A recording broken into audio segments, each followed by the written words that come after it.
What's up, everybody? Welcome to episode 2. It's your boy Mad Scientist, EA Sports Game Changer, HardcoreGamers.com. Episode 2, looking at Coach XP goals. So if you go here, you get to see how many XP points your coach will earn for completing certain goals. So goals in terms of awards, big games, and game stats. So right now I'm just looking at some of the awards. Of course, your player wins, any of the big time awards, you get XP. Then big games, beat a top 5 team, those kind of things. And then game stats, every time you score a touchdown, force a turnover, rush for 100 yards, those type of things. I believe there are tons of things that you can earn XP for. I can't remember what the absolute number is. I think it's, it's 200, 400, something, some insane amount. So just about everything that you do that's sort of a milestone or something, you get XP for. And then you can take that XP and use it to upgrade your coach skill tree. That was my previous record. Just kind of scrolling through the screens haphazardly. Coach's contract. Job security is a little shaky just because the former coach moved on, and so this is a new coach. So when you're a new coach, you're kind of under a little scrutiny. So new coach, scientist, is going to have to really do his thing.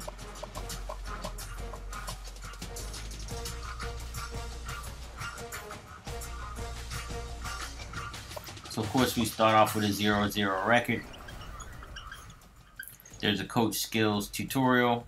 This year we are bringing an RPG element to your coaching career with the addition of coach levels and coach. It's the same video that you've already seen with the playbook, but it's cool that it's in there. You can take a look at it.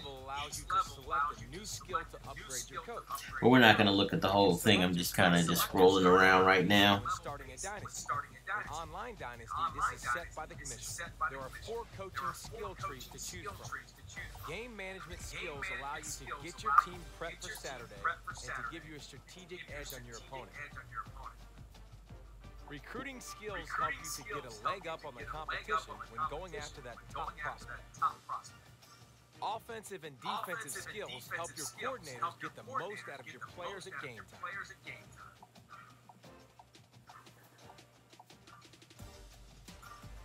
As a head coach, you are in control of how every skill is assigned, while as a coordinator, you're only responsible for the skills that you have earned.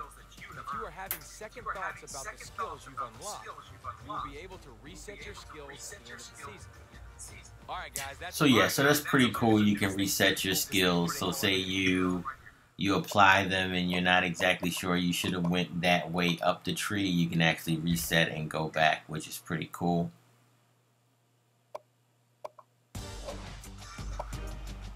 So I'm just kind of looking at what the different skills are. Some of these have some very interesting names. Players get hot and cold. You learn what plays your opponent is calling. That's very interesting. I can't wait to see how people are going to use that and what the community feels about that. So I'm not going to go through each one of them because you can go to EA's website and go through them on your own, or when you go into Dynasty you can go yourself as well, do some research.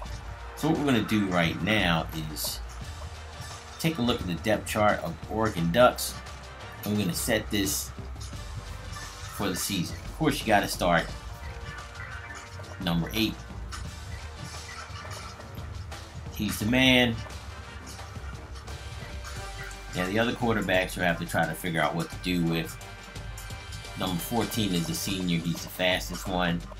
But just because he's fast doesn't mean he's the best quarterback. So 80 throwing power, to me that is a danger of getting a lot of interceptions. So I would not say that he's prime time ready to play. So The other quarterback, that's 68 speed, has pretty good throwing power, throwing accuracy. So kind of use those guys as a shuttle system.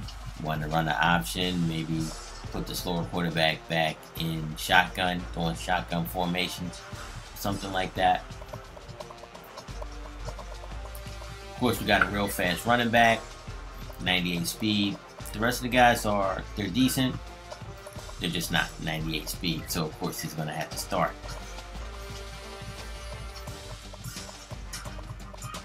I like to put my running backs that are over 200 pounds in as fullback backups as opposed to having the tight ends there. I just think a lot of times they have better carry, and they don't do too bad as fullbacks, even though it appears that they take a ratings hit. I just think most of that ratings hit is superficial. Then we get to the wide receivers. Some pretty decent wide receivers on the squad. Catch is decent.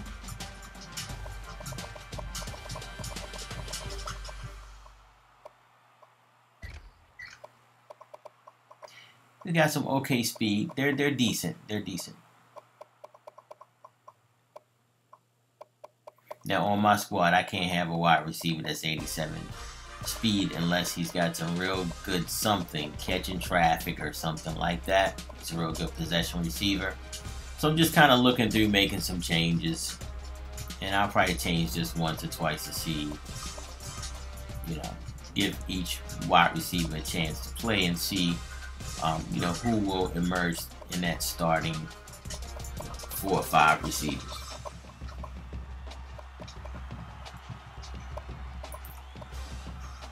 Next, we look at tight ends. Of course, the number 1 tight end's got to be number 15. It's 87 speed. Pretty much a beast. It's like a Vernon Davis of college football. And there's another tight end that's a little bit far down on the depth chart. He's 6'7", so you want to get him in there.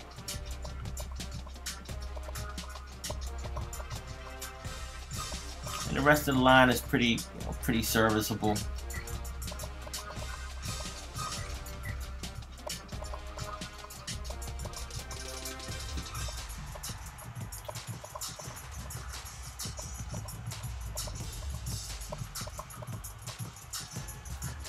Now sometimes what I might do is I'll take a senior and replace him by a sophomore or junior, just because it's the seniors last year. So playing them is going to be an advantage because they're probably a little bit better in terms of awareness and OVR in some cases. But I'm not going to benefit from any progression. So sometimes I like to start some of the younger players. The seniors are on the way out. So we're playing the younger players to help them develop a little bit.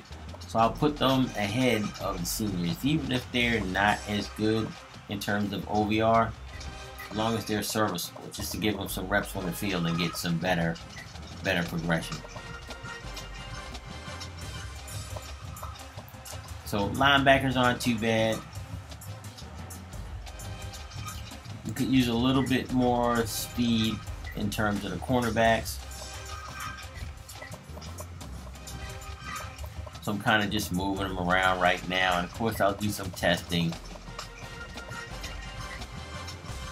and look at each one. But 4 in the 90s, that's not bad. And we have 2 free safeties that are in 90s speed, so that's pretty good.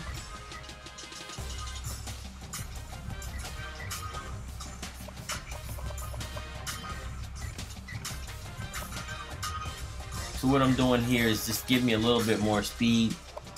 I'm moving a free safety to strong safety. You may or may not want to do that. It depends on how you like to play the game, whether or not you think that's effective, or whether or not you think that 1 or 2 extra point in speed makes a difference or not.